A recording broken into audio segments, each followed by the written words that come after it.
Okay, panel 2. Let's maybe just go along first and say what everyone does and if you're a designer or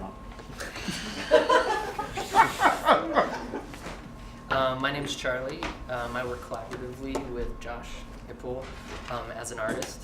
I like the working artist notion. I'm not by any means, I would say in this context, very confidently, I'd say with Josh, we do kind of performative time-based work as art and kind of event-based activities that sometimes get into installation and sculpture and kind of other activities. And as my own kind of individual work, I'm someone who treads between doing photography more as kind of research and splitting my time between just conceptual-based anything, multimedia work. But I'm very much not a designer, and I will be happy to talk about why. And I'm a teacher, art teacher. So I would say I'm an artist and a designer, and we can talk about the distinctions, but I've worked as a designer since 2000 as a working designer, and then I would say that I have a very sort of clear time where I started feeling comfortable calling myself an artist, which was when I was in grad school. And I make work, usually my art practice is installation and screen printing based. I'm really interested in the things that surround us that we sort of overlook in our everyday lives between objects and urban sites. And I'm also an educator. I teach art at SAIC. I'm more also on that kind of training, the designer artist thing. But it makes sense for, I guess, to kind of track back, not to make it sound like the life story of Anton sort of show. But like my background, I started out in very like graphic design, sort of like going back all the way to undergrad, like capital G, capital D graphic design school. Worked as a graphic designer back in Canada for in different capacities as freelancer, as in-house. But then also kind of that's when I started to get interested in like holding my own practice and kind of trying to make that as a self-sustainable thing. And that's where I kind of like, I realized I felt still like a designer, but kind of my methodology has been flipped from what I would do at my job as a designer, where it was always like you get a brief, you get your audience, you get the whole thing, and then you kind of like, that's when the making process starts after all the research. And I found the like stuff that I was doing on my own, but I still felt as a designer, but it was kind of inverted, where I would just do formal experimentation, and still I felt like I was working within like the design discourse, but it was kind of like a inverted model where I would just make and then figure it out after, sort of thing, which is, I guess, to somewhat degree closer to art practice, but again, it's a whole generalization. So that's where it kind of like led me to where in graduate studies I did it at Cranbrook, which as a design, I was in the 2D department, and it was, the reason I went there is because it was, as a school, like historically it's been kind of like design, but it had a lot of background where a lot of work was still self-initiated, and it was in response to the design discourse that's going on, but it wasn't necessarily like in a client designer framework. And that kind of fast forward here in Chicago now, I work for a Summer Pilot, which is a design agency, but I also run Public Works, which is a gallery that we kind of use as our like sandbox to feature other artists and collaborate with people, whereas now it's kind of like in a transitional stage where we don't only use it as like a gallery space, but looking to inject ourselves into the gallery space and use it as like a vehicle to approach people in different industries or different fields. And one of the examples being the latest one, we worked with like this music agency and this Wesley Kimler, who's like a local artist, to put on this music show / art show. And it was like a whole kind of like a 2-day art music festival.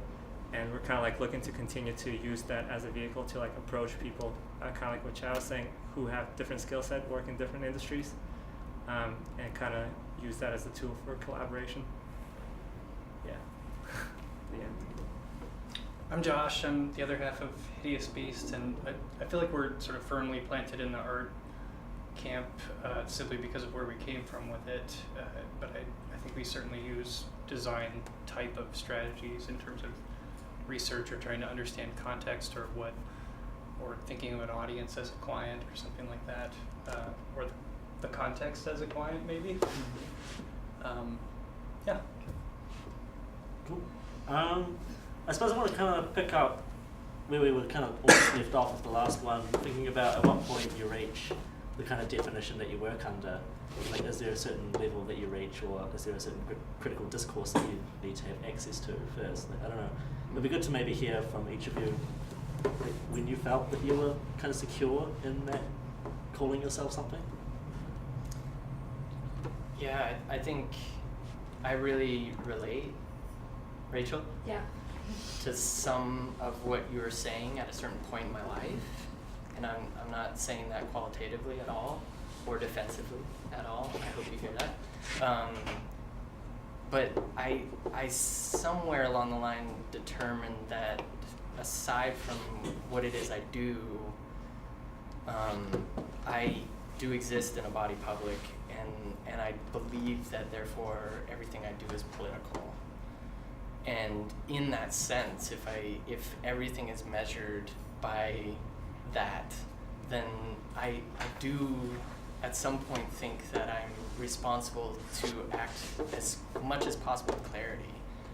And so I think there are moments where it's appropriate to be more clear and specific about what it is I do and and my belief structures. And I'm a believer in art, and I believe that feeling confident in saying I'm an artist, therefore I make art, right, means something because I've thought it through. And I've thought it through in a way that says, oh, it does this in the world, or it means this in the world. And that somewhere, I don't know where, I'm sure it came out of a ton of defensiveness and arguments, and I tend to be a kind of spit person. But somewhere I relaxed in that and didn't feel there was some kind of weird inferiority complex about claiming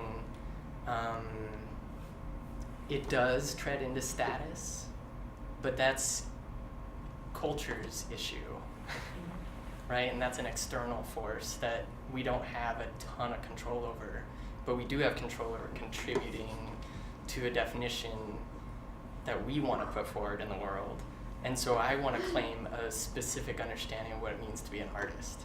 And for me, that means someone who is proactively trying to make sense of the world, is trying to ask questions that are sometimes derivative, sometimes relevant, sometimes authentic, whatever it is, however messy that gets. But I am seeking answers to a set of questions that are either important to me or I think relevant to what the world is grappling with.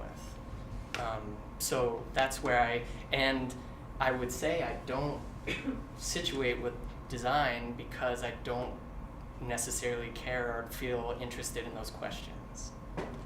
And so the answers aren't things I'm seeking. And so it's absolutely no threat or we're all totally valid. Both camps are totally equals, and there's no, I don't think, threat in me saying I'm an artist and not a designer, and you saying I'm both. I'm like, sweet. You want to tackle those sets of questions, and I just want to tackle these. Yeah, even though they blur sometimes, and sometimes tread into each other's territory, but territory's a construct anyway. I wonder, it's also, we hear a lot term lately, not lately, but I've been hearing a lot, people refer to themselves as makers. Oh, yeah. And Yeah, that's like a very that's capitalism. Yeah. So I feel like there's a lot of, there's this weird struggle of that gray area and people trying to define that gray area rather than, so it's kind of like bringing a new definition to this non-existent thing. Sure. That's an overlap of two things. But that doesn't have either foot in either worlds. Because like there's a design discourse, there's art discourse, and sometimes you use design thinking in the art, kind of like in the making process of when you're in the midst of the piece. Well, we all have the liberty to do that. Right. Yeah. Right. I Yeah. think. So I don't know, just funny, it just came to mind all of a sudden because I heard it recently. Mm-hmm. But I wonder wonder how anyone feels about that. Okay. James. Yes, I James. wanted to be called. I just want to be called. Critically, what do you think of the word maker? Just out of curiosity. I think it's, I don't know. I don't like it because it feels vague and almost self-conscious of not having a direct definition, or like I'm confident saying I'm kind of like in that art and design world, and I kind of it's a sort of like a spectrum where I bounce back and forth, and so that's something I'm actively involved in, but I'm not necessarily involved. I wouldn't say also when you say like being an artist, the art market, and that's something we touched briefly upon in the last panel, that's not something I'm involved in or necessarily interested to be involved in. And I also wonder, is that something that when you say you are an artist that you're inevitably have to be aware of and involved in and have a position on? The synonymous term in the art world, I would say, is the cultural producer, right? That becomes a term that gets thrown around, and it's a way of being as flexible as possible. So I think the desire not to be pinned down is a reaction, and it's a reaction to forces that are either ones that you want because you want to exploit them or you want to avoid them, I think. So the maker becomes either advantageous or detrimental, depending where you're at, right? I think what kind of relational context you're in. So maybe in a room of capitalists, you'd be like, shy away from that word. But anti-capitalist, but in a room of entrepreneurs, you might be like, I'm a maker. But I mean, I don't know. I think that term also gets used in the sense of like, a lot of, I think, designers as producers sometimes use the word maker to actually say that I am making a product. Oh, and sure. There's actually a physical thing, and I don't know that it's, I mean, I think sometimes it's tied to commerce and also it's tied to physical objects. I would say that maybe maker is somewhat like the term entrepreneur, right? Where it's just like or craft. Right, it can be really vague, Like right? craft. Because you're not like, I make this. Yeah. Like I make ceramics. So it's sort of like this kind of catch-all umbrella to indicate that you are somebody who's like producing a product that usually is for sale. But the complicated thing is we're all makers. Yeah. right, We're well all that's cultural producers. But that's sort of the idea too with the term like creative, right? Which Yeah. is a whole other thing. I mean, I've We're all identified. consumers too. We're all consumers. I've identified as a designer. So I didn't go to school for design. I didn't do a BFA. So I kind of just like hacked together my own design curriculum once I realized there was this thing that existed called graphic design that I was like, oh, I really want to do this. This is fantastic. And so I just sort of started taking classes and started doing internships and kind of hacked together my own path from that. And I started feeling like a designer once I started taking those actions towards making designerly type things. I don't know. And I started working, like doing internships and stuff like that. And so I felt pretty comfortable with that title for a while, even though I always felt like, oh, I didn't go to design school, so am I kind of a real designer? But I think that sort of falls into like this other doubt. I never felt comfortable calling myself an artist until I did my MFA, and I now use that title, and I feel like there is something about sitting around, well, not sitting around, but there's something about contemplating your work and your practice for 3 years that makes you pretty confident in being like, yep, I'm an artist. Like, I've been sitting around thinking about these things and contemplating them for years. And yeah, I mean, I feel like I approach projects, I don't think about whether I approach them as a designer or as an artist. And I would say maybe now I feel more of a title of artist than I do designer, or whatever that breakdown is. But I think there was something about sort of like being in that culture and thinking in that way. And I approach projects the way I approach projects. I don't know that I'm not like, I'm gonna put on my designer hat here, or I'm gonna put on whatever. I mean, if I'm talking to a client and I need to make a book for them, then I need to make a book for them. I know that. And in my art practice, perhaps I'm thinking about like, oh, there are these ideas I'm trying to articulate or whatever. Sometimes I say the biggest distinction for me between when I say I'm an artist or a designer is like, in my art practice, I'm much more interested in asking questions than I am answering them. And as a designer, I'm a little bit more concerned with answering questions, and that might be driven by having a client or I don't know, but that's sort of, you know. I think that's the interesting thing with that's always been kind of like my distinction too, in a way. But at the same time, when I was like during my MFA as well, like, and I'm constantly surrounded by all like painters and ceramicists and whoever, and like I found a lot of similarities in our work and like in our end goals in some ways.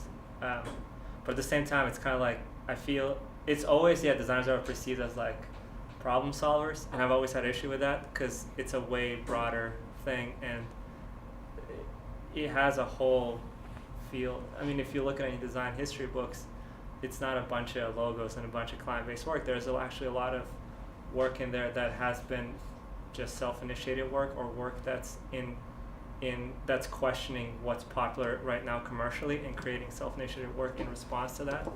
And even like at the school I went to, historically it's been kind of like a hotbed for subversive work that was in answer to what's going on in the outside world, but it wasn't necessarily working for any clients or for anyone. It was just more so asking questions like, well, why is this commercially viable, and like how can we subvert that?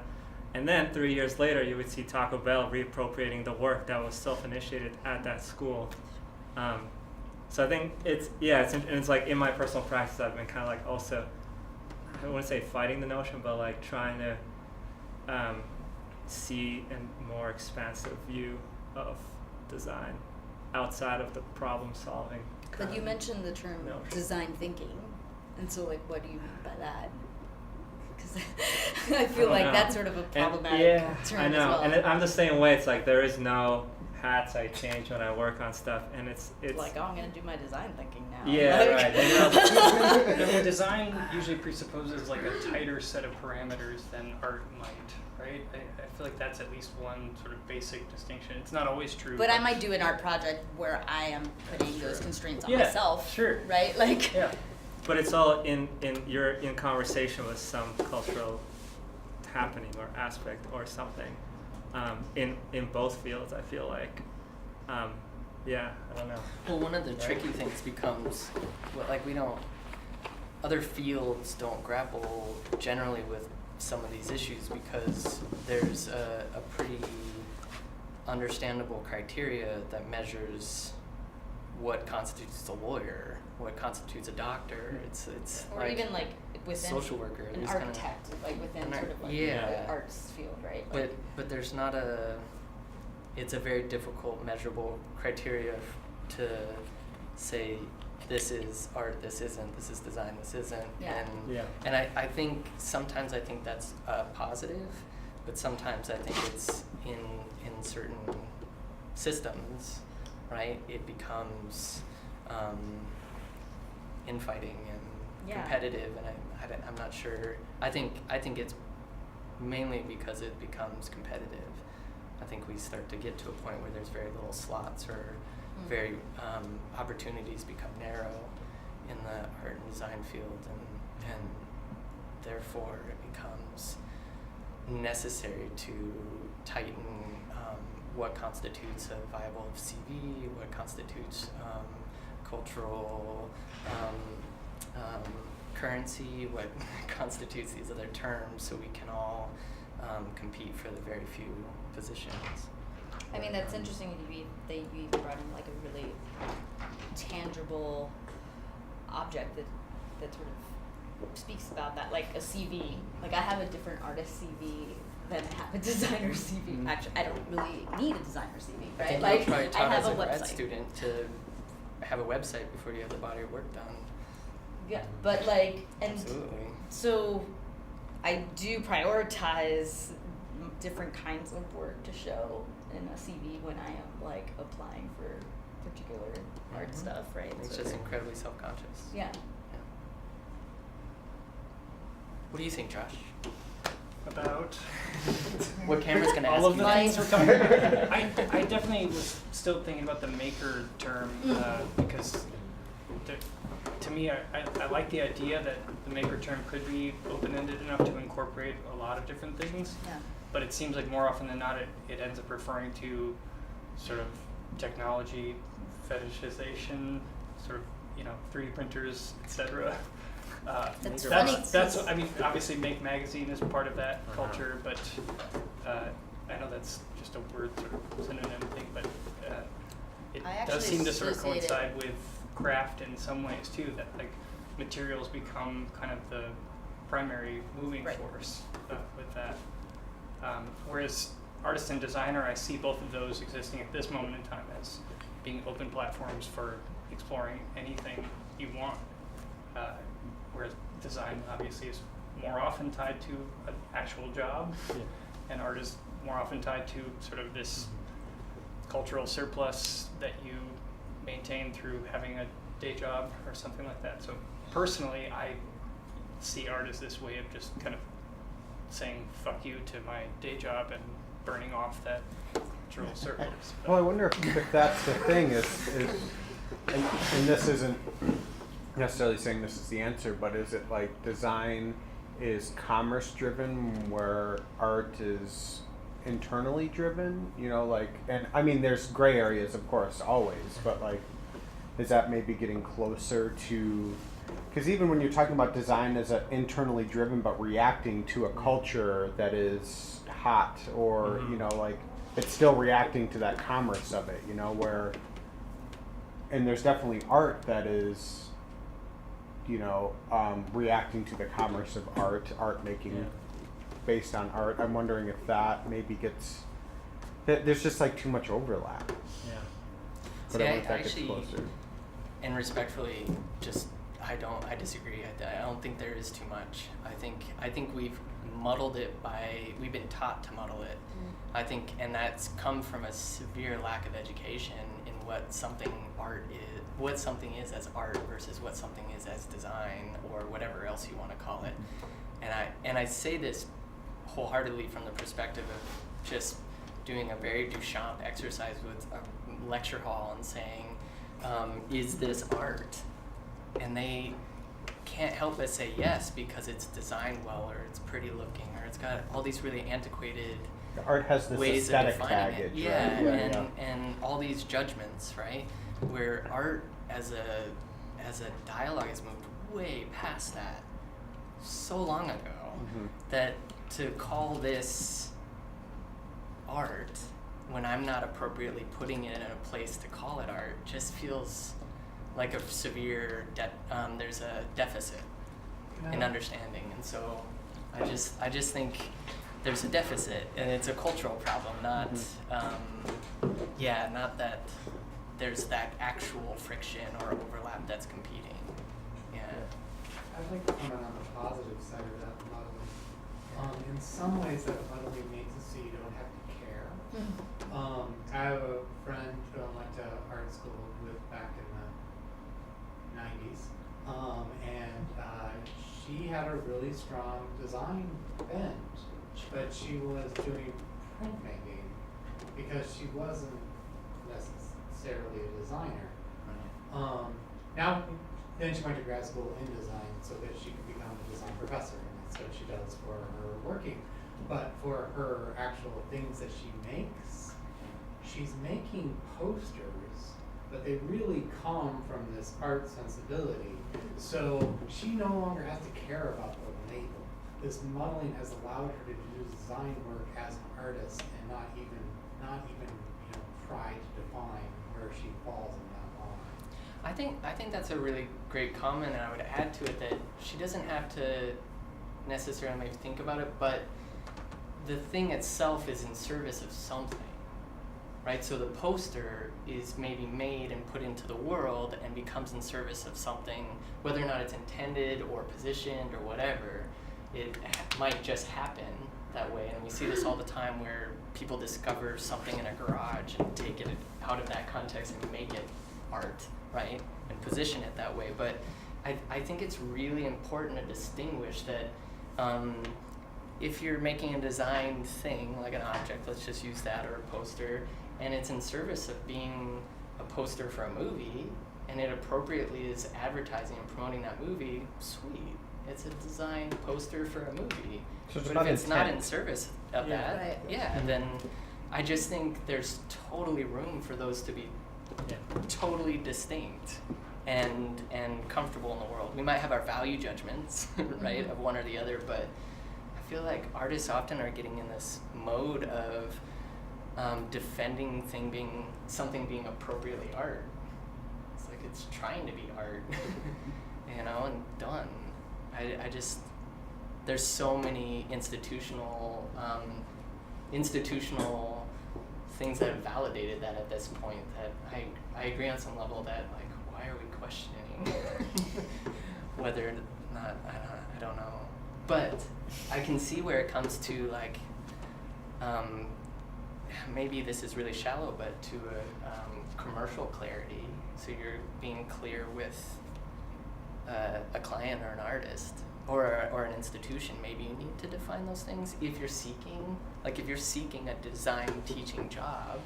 You're probably gonna cater things to make it look like you're a designer, Right, yeah. in order to be clear, I guess. Yeah, I mean, that's Yeah. something I find, and Chad and I were just talking about the whole idea of, like, naming, and I have a design studio, or really just me, that I work under as Winter Bureau, and then there's me, and it's all the same thing, and it's sort of like, oh, does my artwork need to be separate from this, like, moniker that I use, and, like, and If you can it's- afford it, then separate them. Like the hosting, is that what it is? No, like me, I don't muddle. I literally, on my website, I say I'm a photographer and I do Hideous Beast. I don't muddle the two, because I feel like they're a different set of questions, and I don't want to. And that's why I say, don't like, wanna I guess I say I'm combine a them. designer and I'm an artist. Yeah. Because, and then maybe in some ways it's like, I feel like as an artist, I don't need to answer to the client. I need to Yeah. answer to myself, and I need to answer to, I guess, sometimes I need to answer to the audience if I want to. But as a designer, I do need to answer to my client, or my, Yeah, it depends how visible you want to be. Like, you have to answer to somebody if you want to be visible. As an artist, I think we're struggling Yeah. with that right now. Yeah.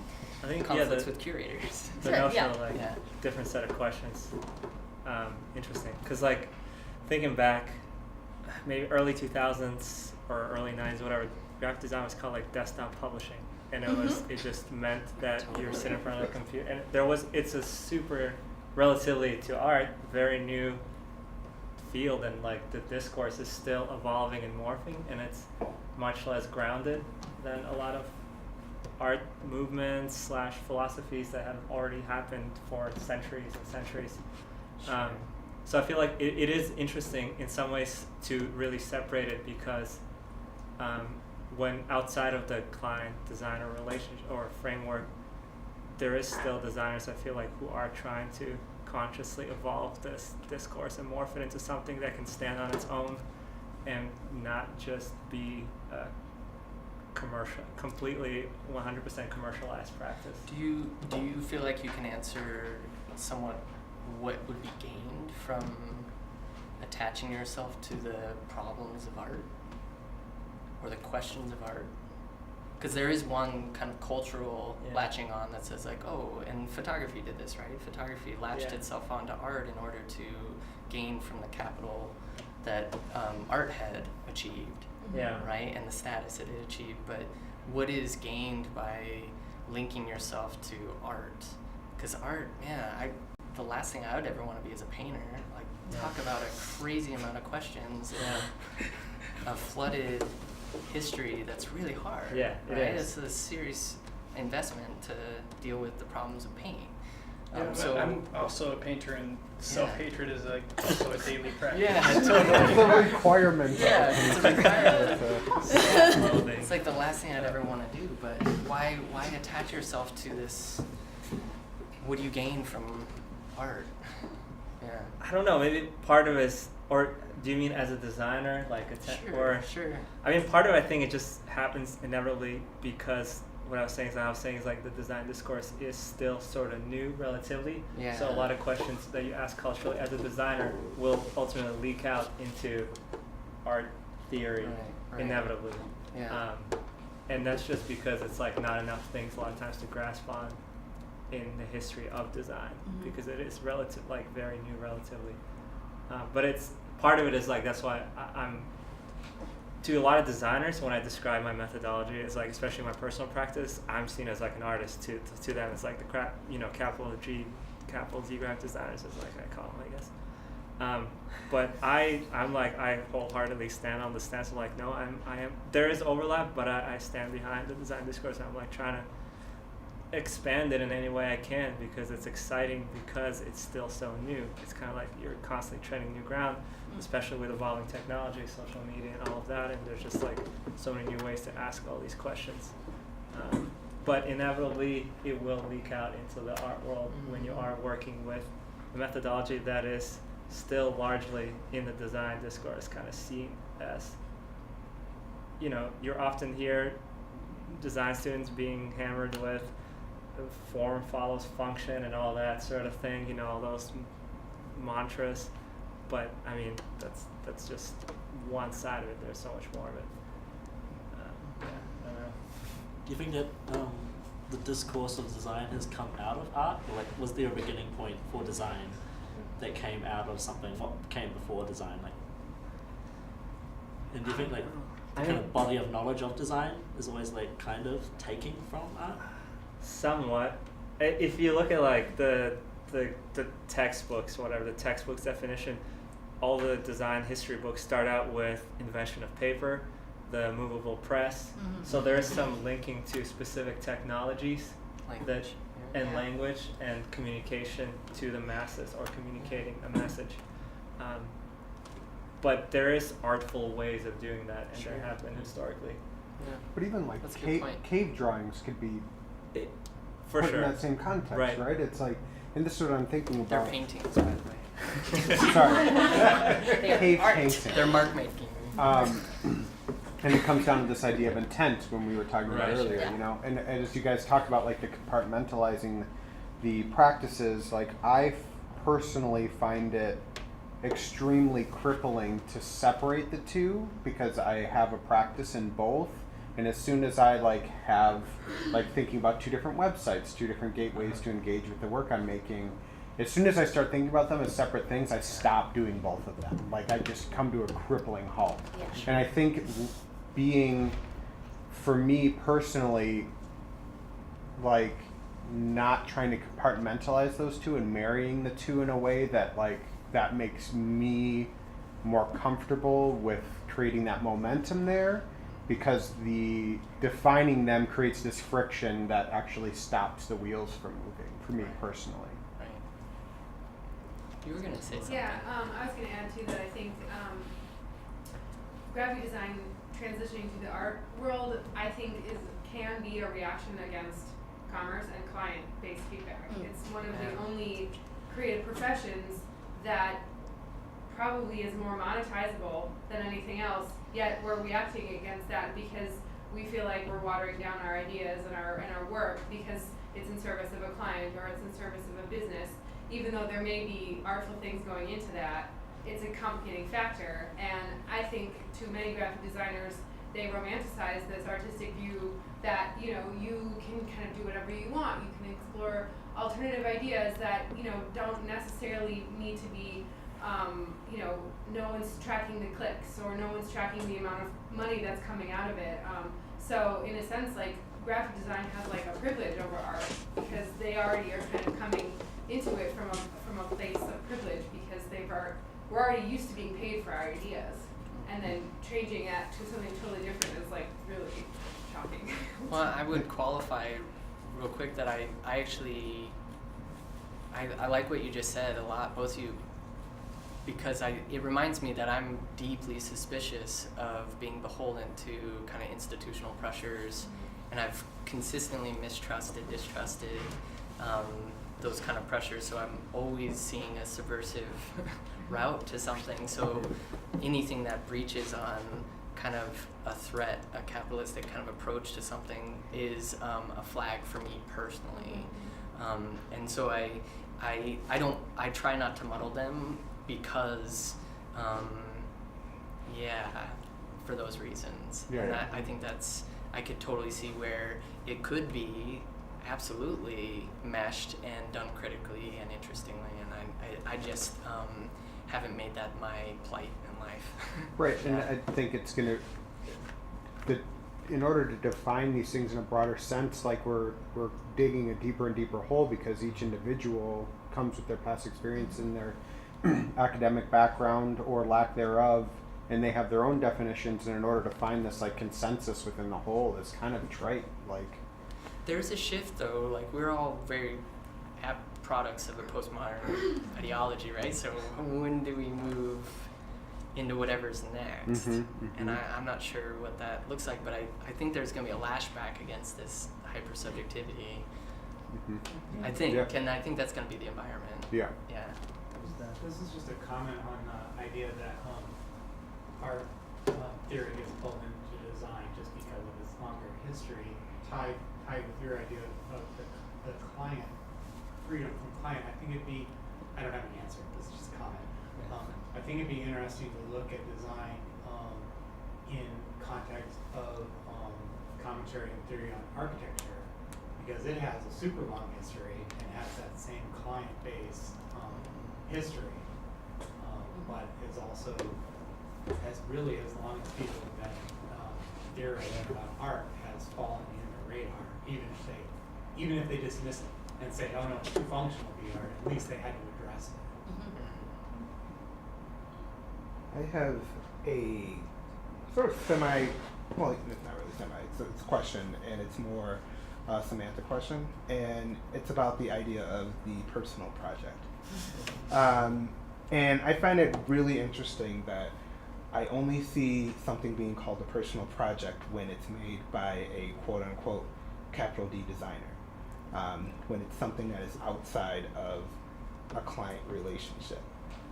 A good example is the 40 Days of Dating thing that occurred.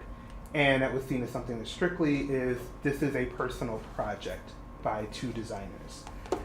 But I've seen something very similar to that made by people that call themselves performance artists without a background in commerce, and it didn't receive the same kind of backlash in that sense from two artists versus two designers.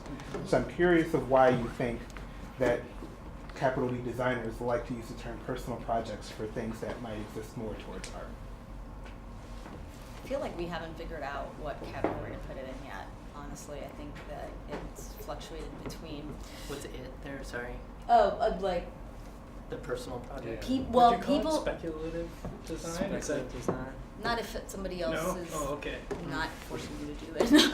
I mean, I think there's this like in between where people like designers are sort of treading into this art world or trying to figure out like what happens when there isn't a client involved. What do I call that? And I think sometimes it gets called a personal project. Sometimes they get called self-initiated projects. Like, sometimes people say, oh, commercial projects versus non-commercial projects, client projects versus non-client projects. Like, I think people just don't know where to, like, designers don't know where to put it, right? Because you're just like, well,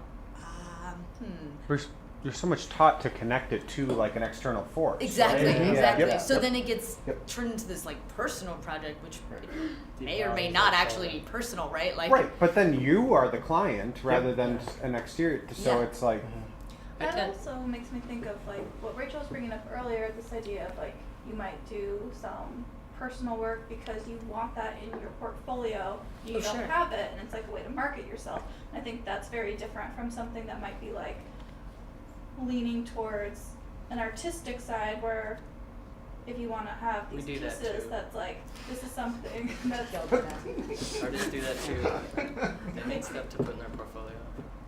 Yeah. yeah. Sorry. But it could be something that you're doing because like you feel like you want to express something versus Sure. you feel like you need to prove something, and there it's weird to figure out how to kind of mesh those two very separate purposes. Well, what I I measure them in terms of sincerity though.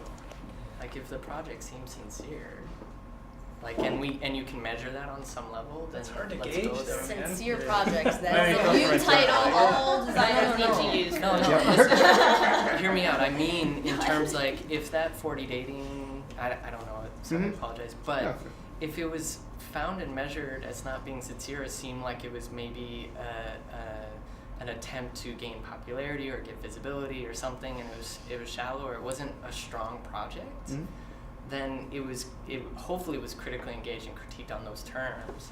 And if it's measured and just made to hopefully feed a CV to help you get something else, which artists do all the time, then that's one other thing. But if it's a sincere thing that you're doing and you don't, that's so hard to measure, right? And I think you're.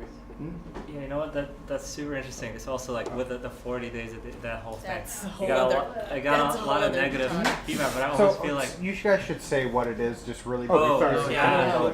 Yeah. so it's like this.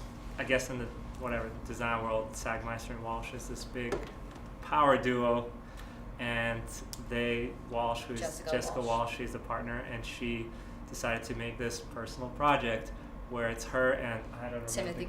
Timothy Goodman. They're friends, but they decided like we're gonna do this like performance piece and record all our interactions, and we're gonna be dating for 40 days, and we're gonna make it into a book later and Which sell became that. a book and actually has been optioned as a movie. Warner Brothers. Yeah, bought it. sounds like a gimmick. Exactly. And It's like Sounds like the Gimmick. life in public thing, like the guy who had like cameras throughout his house, Yeah. and Yeah. there's a Yeah. documentary about it. Yeah. And I think that the fact that like they have that design baggage, the whole sincerity angle comes to where you're like they're not sincere because they're designers. They know what they're doing. They're marketing themselves. They're selling this book. So the That sincerity. doesn't have But- anything to do with them being designers, though. That I has think- But the thing to do that with makes the me really project. interested in that is Yeah. like if you just think of that project as just a pure project and you like replace them with two undergrads that are Yeah. taking a performance art 1 course and decide to make that They just as- call it a project, right? right. Like, they it would be wouldn't- an art piece. Yeah. Yeah. Why does it matter that it was 2 designers? Sorry. Why does it matter that it was 2 designers? I think it I only thought does there's- in terms of the I think it lent to the critique. yeah. Yeah. And the You're baggage saying that it's comes possible along to with It's sort it. of strip their intentions from it, or like if they were using it as PR for further Yeah. advancement of their career. I'm just curious, somewhat, like in a more we could critical. still look at way. it as like Mhm. a set of questions or something like that that are important for us to think about. Mhm. It also determine the Yeah. audience. If you pick 2 famous designers that people care about, people will inherently care about that project, whether they hate it or not, but it gives them that kind of focus and attention, whereas if it were an art piece, designers would have no reason to be excited about it, or maybe they wouldn't hear about it, because it's Steal it. not force-fed to them. I don't mean like, I'm kidding. I'm talking about a certain type of design and people where they get their news, like they just. This project also incorporated a lot of donated work by other graphic designers and illustrators to sort of attach their name along to this like rapidly viral thing, and of course they weren't paid for it, and I'm sure they didn't get anything from the book option and all that other stuff. So They got some cultural capital out of it. well, I mean that's the thing. It's like, I mean for me there's like huge ethical problems around that because you're not paying people, you're not, and can you actually measure like the response that you may have gotten from having a small graphic that you made on someone else's website? Like there's really cultural capital maybe, but like how is that even measurable? Like, I don't know, the whole thing is a mess if you ask me. Does anyone even remember anyone who made work for it? Like, I could name Nope. one person, like Keacher Dean Dixon, but I know that was Julie a lot of her Rothman. work, and I remember Yeah. being like, oh, really? She did that? Weird. Yeah, lots of people Moving do. on. Lots of Jessica people do. Fish made a full airbrush hoodie, and she got to sell that hoodie for $40. Well, this is the thing. It's like when the Grateful Dead was playing at Soldier Field, you had a bunch of people making T-shirts, latching onto that because the commercial viability of it and being able to sell work and hopefully gain some capital off of whether it's cultural or financial, create some momentum for themselves in order to keep sustaining their practice, you know? But I want to kind of bring this full circle, and I really like what Veronica said about this idea of like, and the art and design thing is like, and I very much relate to this, the artwork being, for me, I am put in a position of asking questions, whereas in a design role, I'm put in a position of answering them. Yeah. And that's, I think, a really interesting, I mean, we could have a whole hour and a half conversation about that specifically, I think, you know. I think that, for me, has come the closest to, and of course, this is me personally, and doesn't really necessarily relate to everybody, but comes the closest to, like, defining the differences between the two, right? Because for a design project, you are creating momentum, and you have these set of problems that you're trying to solve in a general way. Right. Whereas art, you're not always required to solve a problem, you know? Except I think, and I love what you're saying, I think actually that's a problem of there not being people invested in philosophy and theory to hold artists accountable. Sure, absolutely. So I ideally would see a world where that entity, or just culturally, we would be holding artists more accountable on their terms, on art terms, right? Yeah. In the same way that a client would be holding, maybe in a commercial sense or a commerce sense, a designer accountable for. Well, Sure. we can hold artists accountable in some ways. I mean, we both teach, right? So it's like, Yeah. People say it's really hard to It's not as critique. concrete. Yeah, Yes, yeah. You know, like you can talk to a student about their intentions and what they're trying to get this piece to do, and you can critique it on the base of like, well, The it's not world doing is so that. pragmatically measured on commerce and the exchange of finance as a measure of someone's validity. Viability. And so the metric by which all of us are measured is how productive we can contribute monetarily to this system. So if we don't divorce from that ideology. And I also think Yeah. it has to do with like scale of time too, right? Like if you're trying to solve, yes, artists are trying to solve a problem, but it's on a much longer timeline than design is. Yeah. Design is like, Depends. right, Yeah, it has to do there's- with context. yeah, Yeah. sure. But like art that is made within the context of the history of design, yes, it is asking and answering questions within a longer timeline, where design generally has a shorter timeline as to the questions that you're trying to answer. Yeah, but so I teach digital media, and one of the things I love, Kevin Hamilton, he has this really great way of talking about new media and it relating to it being a field, right? And it being a field within culture. And it's one of those interesting fields that can pull from design, industry, art, theory. It can pull from all these other things to have a dialogue about what might be next, or what might be new, or This might is be I'm political. sorry, media? In thinking, and I mean, I'm thinking academically, people are design, if you're going in design in an art department, you're treading in between these kind of like new media, digital media, industrial, right, graphic arts. You're kind of in this weird non-fine art. It's art and design, right, Yeah, generally.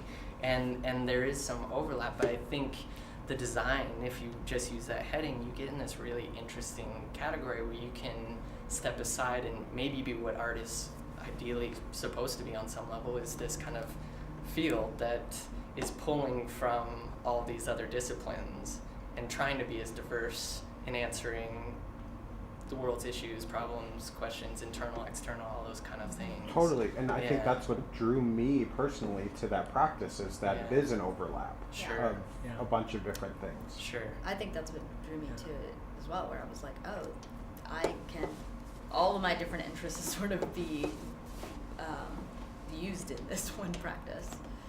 I think also the interesting with that overlap and the distinction is the difference. A lot of times designers are looked at as someone who, they don't necessarily generate content, but they're given the content and they're supposed to curate it or organize it. Whereas artists, a lot of times, you're and again, there's like research based. There's different. Not all the it's- same. Yeah, of course, but it's kind of like largely you're like generating content, whether you're distilling it from what's out there and then distilling it through your own filter, but you're putting it out there. You're not necessarily acting more as a producer or curator. You're the author, and the authorship has always been like a weird subject in design discourse, because you kind of start midway through this idea that's being generated. Well, this is the interesting thing about Baldessari too, is like he has always said that like this is not art. Like I'm trying to not be art. Yeah, but he would That's say fine, yeah. that that's the aboutness in it being Right, of course, of Yeah, course. so he's But that's doing the that in reaction. that it's interesting in that Yeah. like, you know, and it's again we go back to this idea of intent, right? Like, and it's up to the individual to bless that thing as what their intentions are, and that's what kind of defines it, Yeah. right? I'm interested to hear what everyone has to say about frameworks of distribution and things that come from outside your practice, things that you don't really have control over, or maybe not so much that, but the way that things are defined by something that isn't in your work. Like, say, if you show it in a gallery, does that make something more art? If we made a book, is that something more design? Mm-hmm. Like you've made Yeah. books in the past. Yeah, Josh and I make printed matter, we call it. But Guidebooks.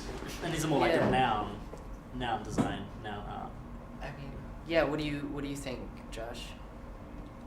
To that, I'm sort of unclear on your question. like, do those external things, like it Yeah. being situated or housed in a gallery versus a bookstore, Yeah. make a difference for how it Yeah, operates in the world? I think it's the same as choosing design or art as a moniker. It's like choosing a set of histories and a set of parameters to react to, and gallery is one you can choose to acknowledge the sort of kind of standard history of gallery exhibitions, but you can also try to mess with that as much as possible. And the same thing with publications too. I think distribution is certainly a really interesting thing to be talking about in terms of like how that affects the content, because sort of free distribution methods like SoundCloud for musicians or something we were talking about earlier opens the field up quite a bit. I think the same thing with sort of PDF stuff. What was the one we were using? Issue or something like that? Sure. So it sort of levels the playing field in some ways. I Which think- I feel like starts to get back to you're bringing up the idea of gatekeepers and whether or not it's important for, you know, in a world where more and more people are producing, that there is so much out there that we do, maybe it's necessary to have kind of filters in order to make sense of anything. Yeah, something you just said too made me, like the thing that comes with, at least my experience with art, is that it insists that you be conscientious and self-conscious about contextualizing everything. So the printed matter, if we were interested in distribution as a subject matter and discussing distribution, we would be very careful about where we placed it. And we are, I think, we make it free. I think that's a huge gesture. I think we put it on and attach it to our website. It's a physical object at most of our shows. Well, the And it's design formatted in a very considerations specific... For us early on were very tied to reproducibility, so that something could be taken and with ease. relatively freely Yeah. accessible means could be reproduced and redistributed. It's always standards, 11 by 17, 8.5 by 11, photocopyable. But, and so that's, I'm not sure, so I think about, like, a lame example would be Shepard Fairey for me. I think he's a great, the most interesting part of his practice is how he early on complicated distribution. Mm-hmm. It became visible through sending you a box of stickers, you know, if you wanted them, and you post them everywhere, and that kind of invasive strategy for getting a message out, that became super fascinating. I think we've kind of latched on to accessibility and authorship in those terms. And, well, it's interesting how, like, in Cards Against Humanity and here have the same thing. Like, you can download that game for free online, yet it has been one of the top selling games on Amazon for years. It's like the accessibility, and how can anyone, like, expect this to happen? It's like, by making it extremely accessible, it makes it extremely commercially successul. I think which that's is crazy. because it taps into people's values. Yeah. Some people, I wouldn't generalize, but some people like me look at it and go like, oh, I'm respecting that choice and I'm going to support it. Yes. And so I actually think buying it is actually an interesting support. Right. As opposed to, but I'm not saying everyone's conscientiously doing that, but Where certainly I there's think the lazy people too. in a broad way, the art market is functions under an exclusive value, and that in the higher ranks of it is what drives the commercial market of it, is the exclusivity. Sure. And maybe that's another kind of weird defining feature of design versus art as well. I think that happens like, everywhere though. Yeah. It's in a watch that comes out, it's in an iPhone, it's in, the exclusivity is huge. Yeah. Yeah, the more You exclusive use something this becomes. strategy too, the cell phone thing, right? You can text and get a personalized image, but it's also sort of like, what does that actually mean that I get my own sort of semi-generic or semi-predefined design? Like, is it actually like unique to me, or is it? Sure, but also, I mean, the strategy of opening it up to anyone and everyone is generous on one hand, but then there is like, is there some loss for you with that? You know, like the difference between that and maybe an actual physical cut collage. Yeah, I mean, I think it goes back to the same thing James was saying, was like, he does this newsletter that you just sign up for and you get in your inbox every week, but he's also doing this version of it, which is a printed piece and is a physical object that you can purchase. And by opening up that gateway to interact with it in a free way and have that conversation with it, makes you more likely to engage with it on a commercial level. Sure. Right? Rachel brought that up with buy-in. You know, the buy-in is important. Yeah. People want that connection. Sorry, Josh. Oh, it's fine. No, I'd start thinking about Spotify too as a former musician, like thinking about Spotify as both an opportunity and just like, well, now no one's gonna buy the album. Right. Get pennies. Yeah. But even But if the I'll buy your idealist t-shirt. version of it is that maybe more people will buy the album or or go to the show, or the print or right? whatever. Right. I mean, most of the Yeah. income in the music industry for musicians is coming from purchasing merchandise and live show tickets, right? Mhm. The artists weren't really, at least my understanding is, they weren't really making a lot of money Yeah, off of album album sales sales. anyway. No. They were going to the record label. So circumventing that distributor brings more possibility for that money to be spent on live shows, merchandise, and potentially like these more physical objects of, if they just start, you know, a lot of people are doing vinyl now because it's a physical thing, and you do get the download code, of course, because you need that thing. But it's interesting. I feel like you're right. The Spotify thing is interesting. And initially, my like backlash to it is like, oh, now I'm not paying for these, so these artists aren't getting paid. Well, they weren't getting that money, I feel like, initially anyway. No, I was stealing their music before. Right. And now I'm. And the money you were spending on the nothing album, for they it. were getting 5-10 cents off of when Yeah. you were paying $15. The bigger for it. quandary, though, obviously, to me, is like, these are systematic problems that are policy problems. So when it starts becoming a debate amongst ourselves, I think, about whether or not we feel morally justified in doing this or that. That is always a trigger for me to say like, oh, there's a policy issue here. So the best argument is against the crowdfunding. What's the big one?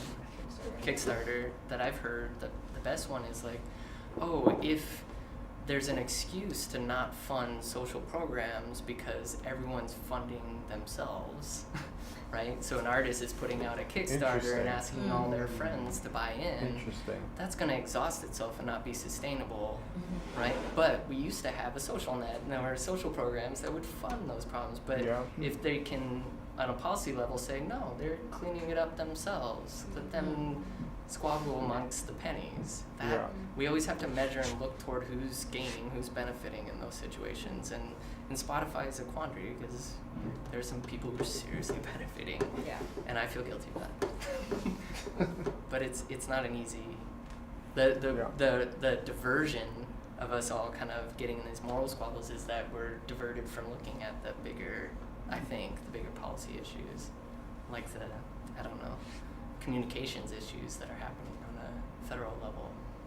You know, the fact that we have like 4 or 5 companies that run the entire telecommunications company in this country.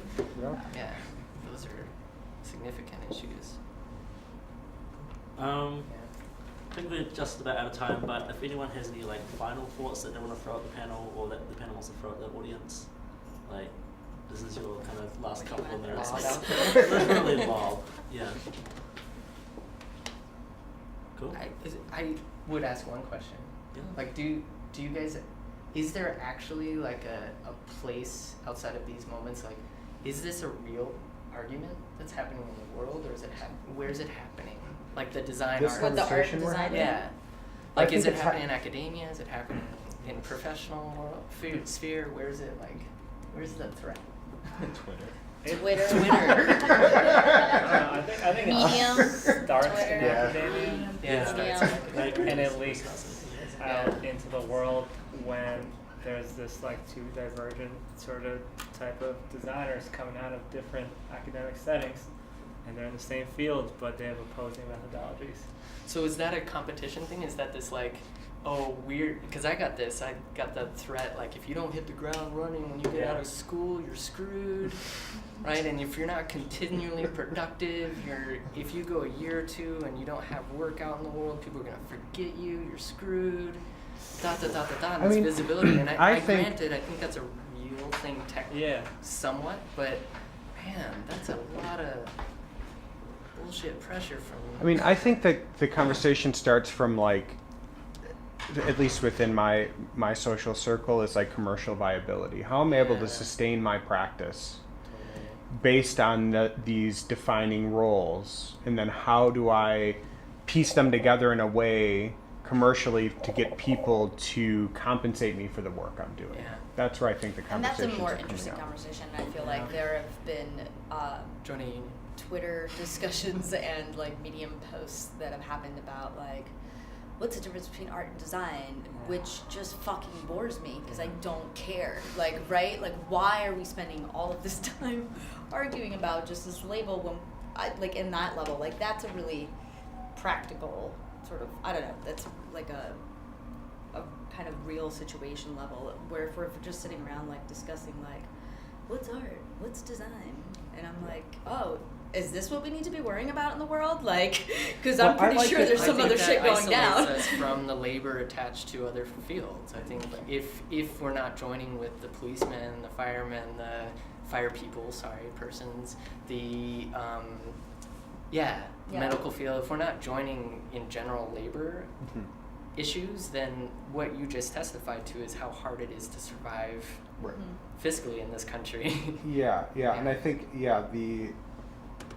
that conversation for me is like less interesting, but that being as a catalyst for conversations about distribution, about positioning, about commercial viability, I think it's a great catalyst for that. As in a conversation in itself, it's boring, you know. Yeah. But Which I think is the art versus design, Oh, sure. Distinguish. the distinction between the two.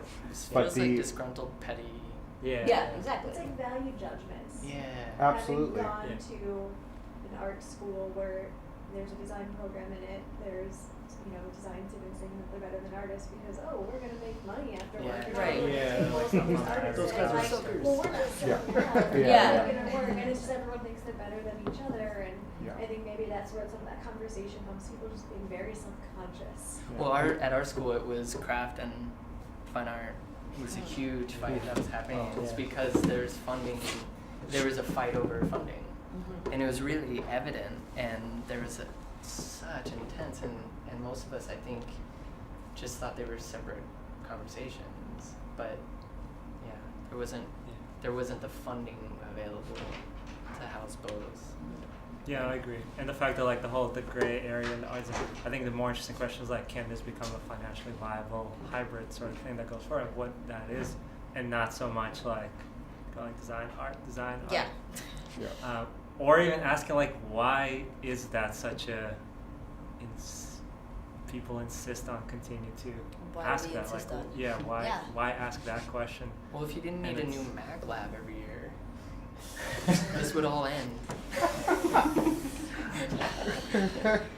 That's a good point. 3 years. Yeah, every 3 years. Sorry, if you didn't need a new Mac lab every 5. 3 years. Great, thanks. Cool, take another short break. Get back. Short break. Should we have what's the time? Yeah, we're Now. running. Somewhat tangential, but just maybe one. Well, I think I'm like running on like sugar Oh, fumes right yeah, now. same. Like